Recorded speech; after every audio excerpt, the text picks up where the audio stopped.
जय श्री कृष्णा। आज income tax में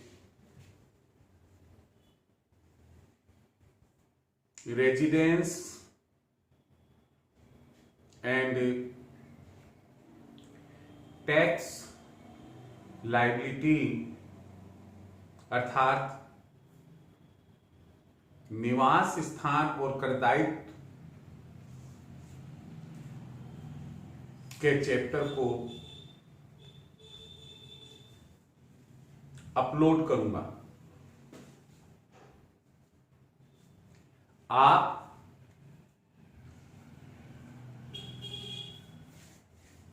जो इस लेक्चर को देख और सुन रहे हैं, मुझे उम्मीद है कि आप चैप्टर की इंपॉर्टेंस को ध्यान में रखते हुए लास्ट मोमेंट तक वीडियो देखें और सुनेंगे। दूसरी बात, आप लोग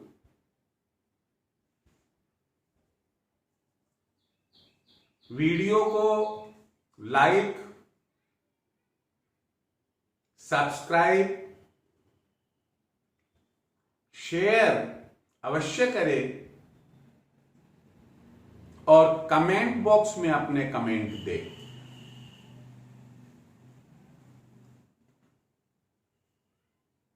हम टू द पॉइंट टॉपिक पर आते हैं। हमारा आज का टॉपिक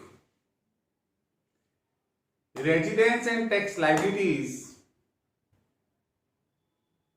निवास स्थान और कर दायित्व क्यों इंपॉर्टेंट है, क्या कारण है,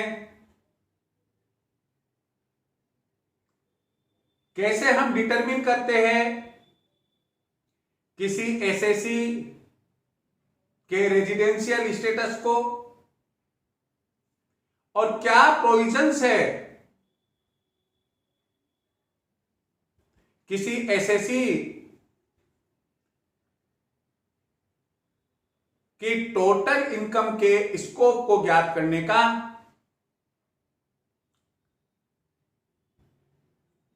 इनकम टैक्स एक्ट 1961 सेक्शन 6 में रेजिडेंशियल स्टेटस के बारे में बताया गया है और सेक्शन 5 में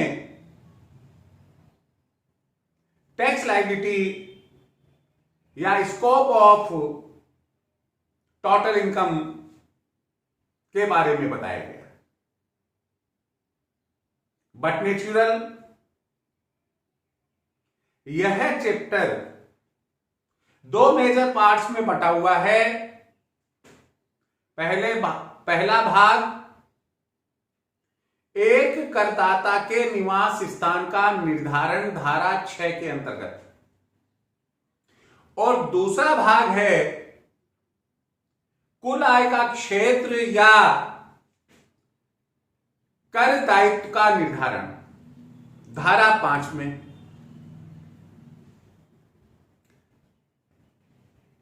जैसा कि हमें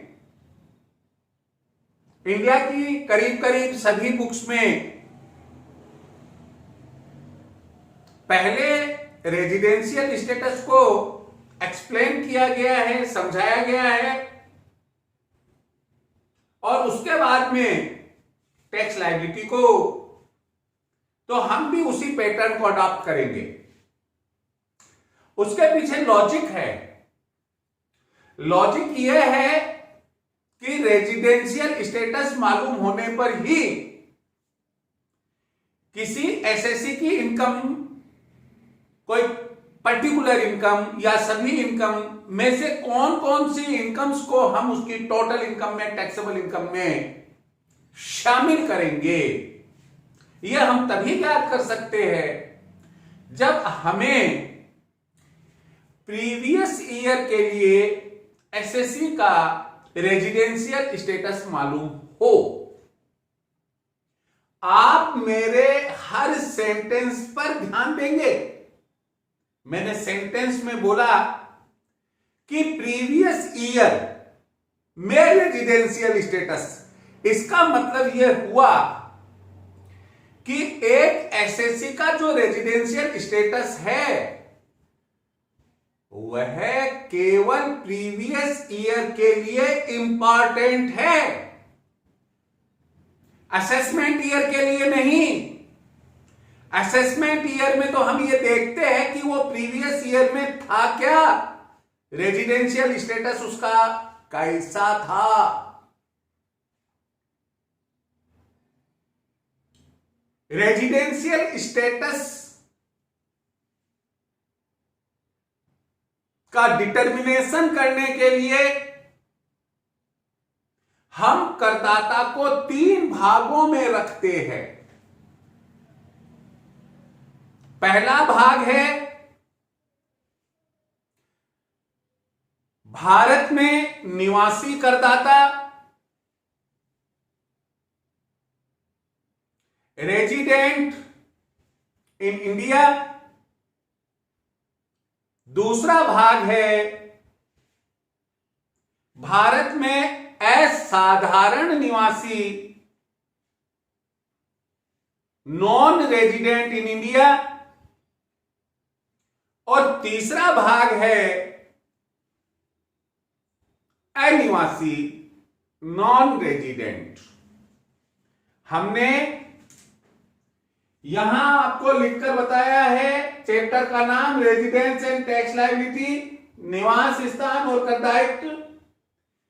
पीवाई प्रीवियस ईयर 2019-20 के लिए निवास स्थान का निर्धारण हम कैसे करेंगे, यह हम अभी सीख रहे हैं। निवास स्थान के आधार पर एक करदाता को हम 3 भागों में रखते हैं। भारत में निवासी, रेजिडेंट इन इंडिया। भारत में असाधारण निवासी, not resident, ordinary resident in India. And अनिवासी, नॉन रेजिडेंट। आपको ख्याल हो कि प्रीवियस वीडियो जो हमारा इंट्रोडक्शन एंड इंपॉर्टेंट डेफिनेशंस का था, उसमें एक टर्म थी जिसका नाम था पर्सन, PERSON, पर्सन मीन्स व्यक्ति।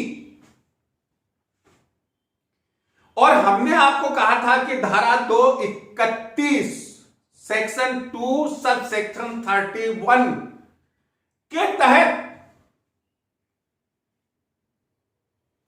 एक व्यक्ति में हम व्यष्टि, HUF, firm, association of person and so on, इसी प्रकार शामिल करते हैं। और ये ही व्यक्ति एसएससी होते हैं। तो हम यहां कह सकते हैं कि हमें सबके लिए रेजिडेंशियल स्टेटस कैलकुलेट, निर्धारण करना पड़ेगा, डिटरमिन करना पड़ेगा। इसका मीनिंग हुआ कि इंडिविजुअल का रेजिडेंशियल स्टेटस, HUF का रेजिडेंशियल स्टेटस, फर्म का रेजिडेंशियल स्टेटस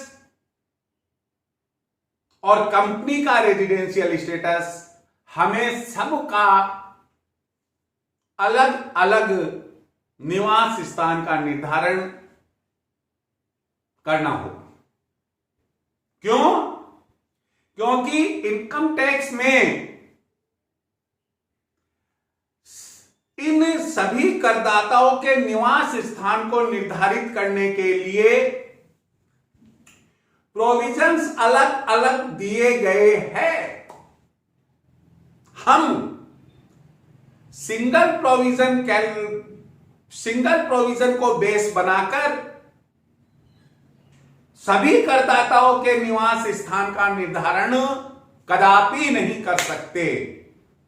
सबसे पहले हमने इंडिविजुअल के केस में निवास स्थान को निर्धारित करने के प्रोविजंस क्या है,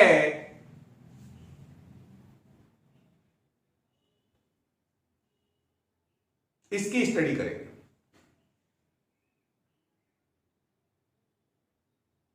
एक इंडिविजुअल एसएससी निवास स्थान के आधार पर 3 प्रकार का होता है: निवासी, असाधारण निवासी और अनिवासी। आप एक बात यहां गांठ बांध ले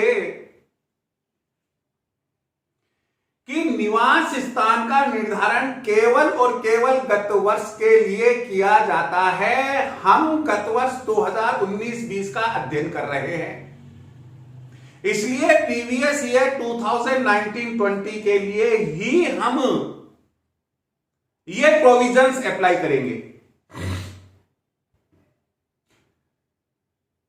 दूसरी बात यह है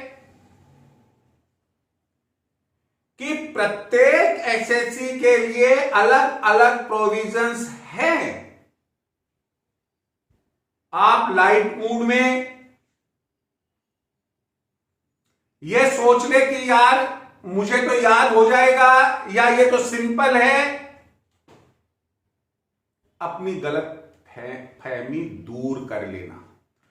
जो लैंग्वेज इनकम टैक्स एक्ट में काम में ली गई है, आप उसका सरलीकरण कर सकते हैं, लेकिन आप उसके अर्थ को बदल नहीं सकते हैं। अब क्यों याद रखना पड़ेगा, क्यों समझना पड़ेगा, यह जब हम आगे बढ़ेंगे तब मालूम पड़ेगा। एक व्यष्टि करदाता गत वर्ष के लिए भारत में निवासी हो, यह भी ध्यान रखना। हम निवास स्थान का निर्धारण भारत के लिए कर रहे हैं, भारत में कर रहे हैं कि भारत में वो निवासी असाधारण या अनिवासी होगा, भारत के बाहर के लिए नहीं। एक व्यष्टि करदाता गत वर्ष के लिए भारत में निवासी होगा, उसे इसके लिए 3 कंडीशंस पूरी करनी पड़ती है। पहली कंडीशन में 2 परिस्थितियां दी हुई है। अगर वो एसएससी उन 2 परिस्थितियों में से किसी एक को पूरा कर देता है तो हम ये मानकर चलेंगे कि उसने निवासी होने की पहली शर्त पूरी कर दी है। यह शर्त पहली क्या है और पहली परिस्थिति उसकी क्या है? गत वर्ष में वह कौन, वह व्यष्टि जिसकी बात कर रहे हैं, जिसके लिए हम निवास स्थान का निर्धारण कर रहे हैं, गत वर्ष में वह भारत में कुल मिलाकर 182 दिन 182 डेज या इससे अधिक रहा हो। यह पहली शर्त की पहली परिस्थिति। अथवा दूसरी परिस्थिति, ध्यान दीजिए, गत वर्ष के तुरंत पूर्व के 2019-20 के ठीक पहले के 4 वर्षों में कुल मिलाकर 365 दिन या इससे अधिक वह भारत में रहा हो, और साथ ही साथ गत वर्ष यानी 2019-20 में भी कम से कम 60 दिन या इससे अधिक भारत में रहा हो। यह दूसरी परिस्थिति पहली शर्त की। अगर व्यष्टि करदाता दोनों परिस्थितियों में कोई एक परिस्थिति पूरी कर देता है तो हम यह कहेंगे कि उसने निवासी होने की पहली शर्त पूरी कर दी है। यहां मैं व्हाइट बोर्ड पर बता रहा हूं, एक व्यक्ति के निवास स्थान का निर्धारण एक व्यक्ति गत वर्ष में भारत में resident, not ordinarily resident, non resident हो सकता है। ये बार बार इसलिए आपको घूंटी दी जा रही है, भाई आप चाहे सीए एग्जामिनेशन दे रहे हैं, बीकॉम कर रहे हैं, एमकॉम कर रहे हैं, भैया मेरे पढ़ना पड़ेगा, समझना पड़ेगा। अदरवाइज इस सब्जेक्ट का नाम है, इस पेपर का नाम है इनकम टैक्स। किसी भी हाल में आप इसके सवालों का जवाब नहीं दे पाएंगे। एक और इंपॉर्टेंट बात ध्यान लगाकर सुन लो, जिसको थियरी इनकम टैक्स की आती है, जिसको प्रोविजंस इनकम टैक्स के आते हैं, जिसने तोते की जैसे प्रोविजंस को रटा हुआ है, समझा हुआ है, केवल वही न्यूमेरिकल्स कर सकता है। आप ये सोचकर कि यार थ्योरी में क्या है, न्यूमेरिकल्स कर लेंगे, एकदम गलत है। हम आगे बढ़ते हैं। एक व्यक्ति को गत वर्ष में भारत में निवासी होने के लिए निम्नलिखित 3 शर्तें पूरी करनी होगी। पहली शर्त के लिए निम्नलिखित में से कोई एक परिस्थिति पूरी होना आवश्यक। पहली परिस्थिति वह गत वर्ष में भारत में कम से कम 182 दिन या अधिक रहा हो, अथवा दूसरी वह गत वर्ष के तुरंत पूर्व के 4 वर्षों में कम से कम 365 दिन या इससे अधिक भारत में रहा हो, साथ ही गत वर्ष में भी कम से कम 60 दिन या अधिक भारत में रहा हो। ये पहली शर्त की दोनों परिस्थितियां मैंने आपको बयां कर दी अभी थोड़ी देर पहले, और अभी यहां पर बोर्ड पर दिखा भी दिया आपको। अब दूसरी शर्त आती है, और वो है कि गत वर्ष के तुरंत पूर्व के, गत वर्ष कौन सा है, 2019-20 है, 2019-20 के ठीक पहले के 10 वर्षों में कम से कम 2 वर्षों के लिए वह व्यक्ति करदाता भारत में निवासी रहा हो या उसने निवासी होने की पहली शर्त पूरी की हो। तीसरी शर्त है इसमें, गत वर्ष के तुरंत पूर्व के, देखो वापस ध्यान से सुन लो, गत वर्ष के तुरंत पूर्व के 7 वर्षों में कम से कम 730 दिन या इससे अधिक भारत में रहा हो। जब ये दोनों शर्तें भी पूरी हो जाती है, पहली शर्त भी पूरी हो गई, हम ये कहेंगे कि उस व्यक्ति करदाता ने निवासी होने की तीनों शर्तें पूरी कर दी, तो वह एक निवासी करदाता गत वर्ष के लिए भारत में कहलाएगा। यहां मैं पढ़कर सुना रहा हूं, गत वर्ष के तुरंत पूर्व के 10 वर्षों में कम से कम 2 वर्षों के लिए वह गत वर्ष में निवासी रहा हो, अर्थात पहली शर्त पूरी की हो। तीसरी शर्त है गत वर्ष के तुरंत पूर्व के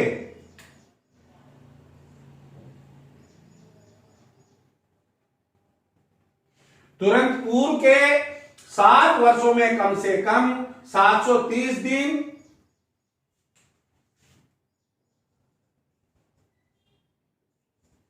कम से कम 730 दिन या अधिक वह भारत में रहा हो। इस तरह से जब तीनों शर्तें उसके द्वारा, एक व्यक्ति करदाता के द्वारा पूरी कर दी जाती है, हम ये कहेंगे कि वह गत वर्ष के लिए भारत में एक निवासी व्यक्ति करदाता है। आप में से किसी ने कहा सर मान लो उसने तीसरी शर्त पूरी नहीं की, मैंने कहा ठीक है। मान लो उसने दूसरी शर्त पूरी नहीं की, मैंने कहा ठीक है। मान लो उसने पहली शर्त पूरी नहीं की, अरे भाई ठीक है, आगे बढ़कर देखे तो सही कि अगर ऐसा होता है तो निवास स्थान के स्टेटस पर क्या फर्क पड़ता है। हमने व्यष्टि करदाता का जो निवास स्थान का स्टेटस है दूसरे नंबर पर रखा, not ordinarily resident in India. Bharat में असाधारण, गत वर्ष में असाधारण निवासी व्यष्टि करदाता, यह कब होता है, बार बार तीनों शर्तें मैं नहीं बताऊंगा।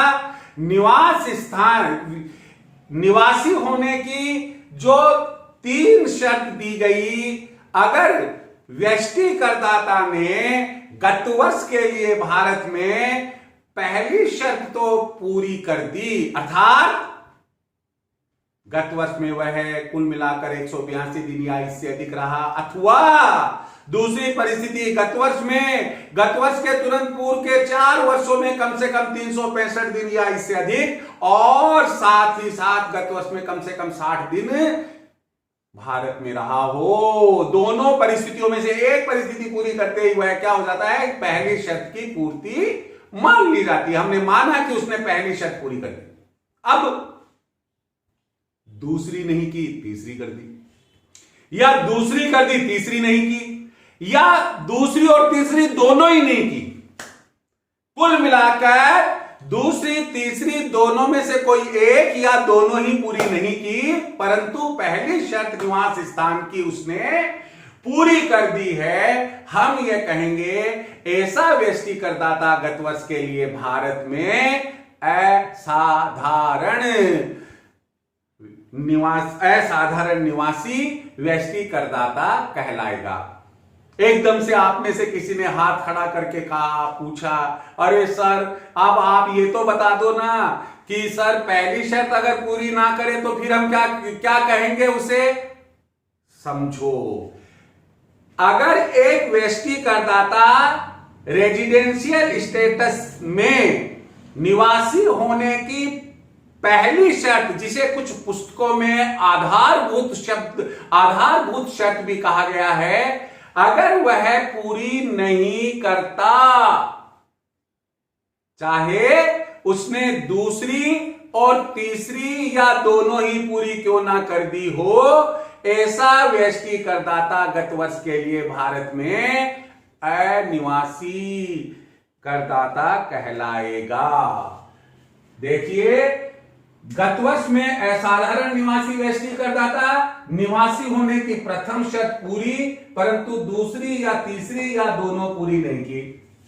एकदम समरी आपको दी मैंने। आप गत वर्ष में अनिवासी व्यष्टि करदाता यदि व्यष्टि निवासी होने की प्रथम शर्त ही पूरी नहीं करता, यहां अगर पहली शर्त ही पूरी नहीं करता, आगे जाने की जरूरत ही कहां है। क्यों आप देखते हो कि सेकंड थर्ड पूरी करी या नहीं करी, लेकिन फिर भी हमने कहा कि तो वह गत वर्ष के लिए भारत में अनिवासी व्यष्टि करदाता हो गया।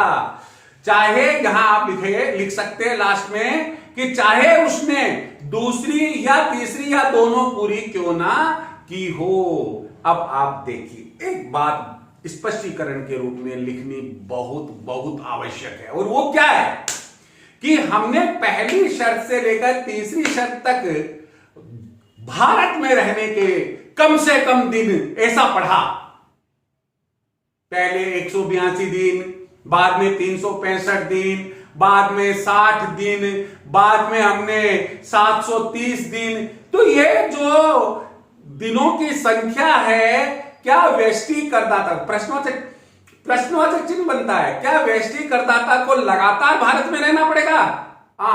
नहीं। क्या उसे एक ही जगह पर रहना पड़ेगा? ऐसा भी नहीं। क्या खुद के मकान में रहना पड़ेगा? ऐसा भी नहीं। तो ये फिर में है कि करदाता जब चाहे, जितनी बार चाहे, भारत के बाहर जा और भारत में आ सकता है। केवल हमें यह ध्यान में रखना है कि जब वह भारत में रहा, दिनों की संख्या हम गिन लेंगे। कभी 2 दिन रहा, कभी 25 दिन रहा, कभी 5 दिन रहा, हम दिनों की संख्या गिन लेंगे। दूसरा बिंदु यह उभरता है, भारत में रहा। अरे भाई, भारत में रहा का मतलब क्या है? वह खुद के मकान में, अपने जीवन साथी के मकान में, अपने पैतृक मकान में, अपने फ्रेंड या रिश्तेदार के मकान में, किसी धर्मशाला में, किसी होटल में रह सकता है। वह भारत में अगर ट्रेवलिंग कर रहा है, ट्रेन में है, भारत में हवाई जहाज से मुंबई से जयपुर आ रहा है, पानी के जहाज से भारत का बंदरगाह तो छोड़ दिया, लेकिन 2 दिन लग गए भारत की सीमा तक पहुंचने में। जो उसकी सीमा बनी हुई है, सामुद्रिक सीमा, वहां तक पहुंचने में 2 दिन लग गए। तो वो भी उस शिप पर जो वो व्यष्टि है, भारत में ही माना जाएगा। इसका मतलब चाहे वह खुद के मकान में रहे, चाहे दूसरे के मकान में रहे, चाहे फुटपाथ पर रहे, चाहे प्लेटफॉर्म पर रहे, चाहे हवाई अड्डे पर रहे, चाहे बंदरगाह में रहे, होटल में रहे कि सराय में रहे, ट्रेन में रहे, बस में रहे, टैक्सी में रहे, शिप में रहे, एयरक्राफ्ट में रहे, अगर वह भारत में या भारत की सामुद्रिक सीमा में है तो उसे भारत में ही माना और समझा जाएगा। इस प्रकार अभी अभी जो हमने आपको बात बताई वो एक व्यष्टि करदाता के निवास स्थान को निर्धारित करने के प्रावधान थे। इसके बाद हम हिंदू अविभाजित परिवार के निवास स्थान का निर्धारण के प्रावधान समझेंगे। एक हिंदू अविभाजित परिवार भी व्यष्टि की भांति गत वर्ष के लिए भारत में निवासी, असाधारण निवासी या अनिवासी हो सकता है। क्या प्रोविजंस है?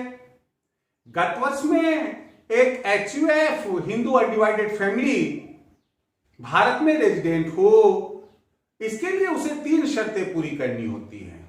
ध्यान रहे, पहली शर्त परिवार के हिस्से में जाती है, दूसरी और तीसरी शर्त जो परिवार का कर्ता होता है, हेड ऑफ फैमिली, जिसे मुखिया भी कहते हैं, उसके हिस्से में जाती है।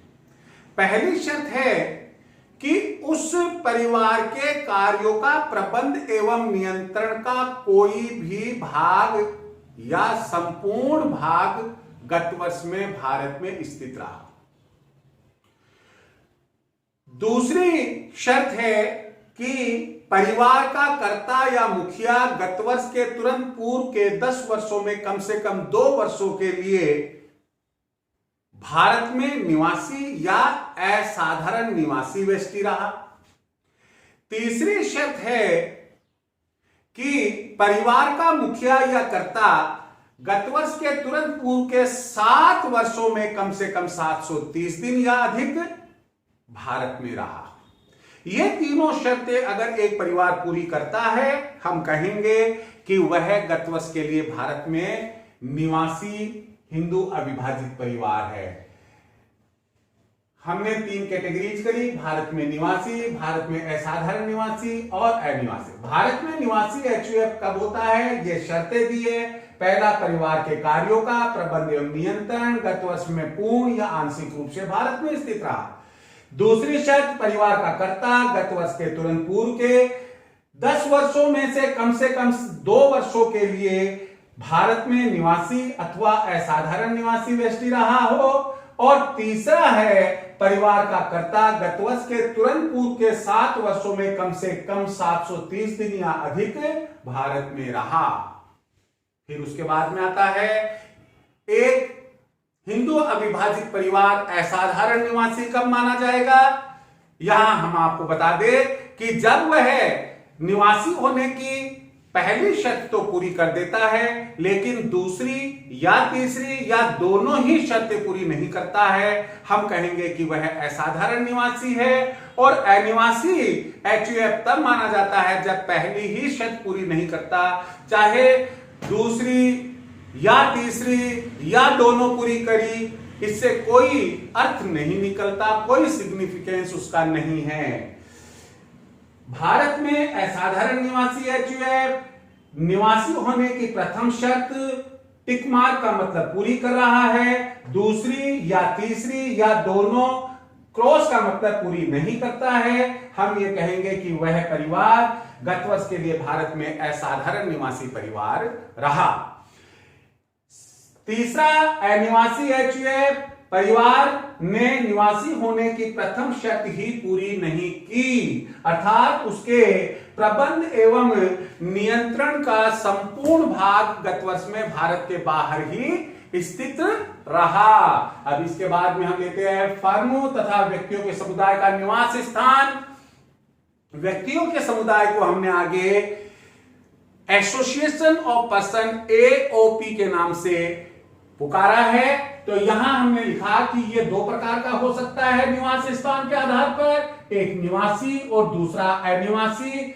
एक फर्म या व्यक्तियों का समुदाय निवासी कब होगा, इसके लिए हमने आपको बताया है जब फर्म या व्यक्तियों के समुदाय AOP का प्रबंध एवं नियंत्रण का कोई भी अंश भारत में है, तो हम ये कहेंगे कि वह फर्म या AOP एसोसिएशन ऑफ पर्सन व्यक्तियों का समुदाय भारत में निवासी है। लेकिन यदि उसका संपूर्ण प्रबंध एवं नियंत्रण भारत के बाहर गत वर्ष में रहा है, हम ये कहेंगे कि वह गत वर्ष के लिए भारत में एक असाधारण निवासी फर्म या व्यक्तियों का समुदाय है। यहां एक बात जरूर ध्यान रखिएगा आप, फर्म के निवास स्थान और फर्म के साझेदारों के निवास स्थान, AOP एसोसिएशन ऑफ पर्सन का निवास स्थान और उसके सदस्यों मेंबर्स का निवास स्थान, ये दोनों अलग अलग है। साझेदारों का निवास स्थान निर्धारित करने के प्रोविजंस अलग से इंप्लीमेंट होंगे। हो सकता है साझेदार निवासी हो, फर्म अनिवासी हो। ऐसे ही AOP और उसके मेंबर्स के रेजिडेंशियल स्टेटस के प्रोविजंस भी अलग अलग लागू होते हैं। इसलिए हम इस चीज को ध्यान में रखें, उसको किसी भी प्रकार से साझेदार के निवास स्थान को या सदस्यों के निवास स्थान को फर्म या व्यक्तियों के समुदाय से कॉरेलेट नहीं करे। यहां निवासी गत वर्ष में उस फर्म अथवा AOP के प्रबंध एवं नियंत्रण का कोई भी अंश गत वर्ष में भारत में रहा। दो बार गत वर्ष आगे आएंगे। गत वर्ष में उस फर्म अथवा एसोसिएशन ऑफ पर्सन के प्रबंध एवं नियंत्रण का कोई भी अंश भारत में रहा, हम कहेंगे कि वह एक निवासी फर्म या व्यक्तियों का समुदाय है। अनिवासी गत वर्ष में उस फर्म अथवा एसोसिएशन ऑफ पर्सन के प्रबंध एवं नियंत्रण का संपूर्ण भाग भारत के बाहर रहा, हम ये कहेंगे कि वह फर्म या व्यक्तियों का समुदाय एक अनिवासी फर्म या व्यक्तियों का समुदाय है। अंतिम चौथा बिंदु, एक कंपनी का निवास स्थान। ध्यान रखिए, कंपनी एसएससी एक बहुत ही महत्वपूर्ण एसएससी होता है, ना केवल एसएससी पॉइंट ऑफ व्यू से बल्कि बिजनेस लाइन में भी हम देखेंगे तो कंपनी का अपना एक महत्व होता है। कंपनी अकाउंट्स बहुत बहुत बहुत एनलार्ज होते हैं, विस्तृत होते हैं और उनके लिए कई बार कुछ ऑथर्स ने अलग से कॉर्पोरेट अकाउंट्स के नाम से भी बुक लिखी हुई है। खैर वो अकाउंट्स की बात है। यहां हम income tax point of view से देखते हैं कि एक कंपनी निवास स्थान के आधार पर कितने भागों में बांटी गई है? हम कहेंगे केवल और केवल दो भागों में, एक निवासी और दूसरा अनिवासी। एक कंपनी कभी भी असाधारण निवासी नहीं होती है। एक कंपनी निवासी कब कहलाती है? हमने कहा कि जब वह दो शर्तों में से कोई एक शर्त पूरी करती है। गत वर्ष के लिए वह भारत में निवासी कंपनी कहलाएगी। पहली शर्त है वह एक भारतीय कंपनी है, अथवा दूसरी शर्त है कि उसका प्रभावी नियंत्रण भारत में गत वर्ष में स्थित है। अगर इन दोनों में से कोई एक शर्त पूरी करती है कंपनी, वह भारत में निवासी कंपनी कहलाएगी, और यदि इन दोनों में से एक भी शर्त पूरी नहीं करती है, ऐसी कंपनी अनिवासी कहलाएगी। अर्थात न तो वह भारतीय कंपनी है और ना ही उसका प्रभावी नियंत्रण गत वर्ष में भारत में रहा है। तो ऐसी परिस्थिति में हम ये कहेंगे कि वह भारत में एक अनिवासी कंपनी है। देखिए यहां हमने लिखा है निवासी, दो शर्तों में से कोई एक पूरी करने पर वह कंपनी गत वर्ष में भारत में निवासी कंपनी होगी। पहली, वह एक भारतीय कंपनी है, अथवा दूसरा उसका प्रभावी प्रबंध का स्थान गत वर्ष में भारत में रहा है। बी, अनिवासी। अनिवासी कब होगी? दोनों में से एक शर्त भी पूरी, जो अभी दो शर्त आपको कंपनी के निवासी होने के लिए बताई, उन दोनों के संदर्भ में है। दोनों में से एक शर्त भी पूरी नहीं करने पर वह गत वर्ष के लिए भारत में अनिवासी कंपनी होगी। इस प्रकार आज हमने Indian income tax act 1961 section 6 के तहत रेजिडेंशियल स्टेटस वेरियस एसएससीज का क्या होता है आपको बताया। मैं आपको फिर यहां एक बात बता देना पसंद करूंगा कि ऑल्टरनेट ईयर्स में पूरा बड़ा क्वेश्चन, जैसे 10 नंबर का या 20 नंबर का एक बड़ा क्वेश्चन रेजिडेंशियल स्टेटस पर बनता है। एक करदाता के निवास स्थान को निर्धारित करने के आयकर अधिनियम 1961 के अंतर्गत दिए गए प्रावधानों को बताइए या समझाइए। तो आप याद रखिए, ध्यान रखिए कि आप निश्चित रूप से इस वीडियो को खूब अच्छे से सुनेंगे, देखेंगे। फिर मैं आपको एक बार याद दिला दूं, आपको वीडियो लाइक करना है, सब्सक्राइब करना है, शेयर करना है, और अपने कमेंट्स यदि कोई हो कमेंट बॉक्स में देना है। Thank you very much.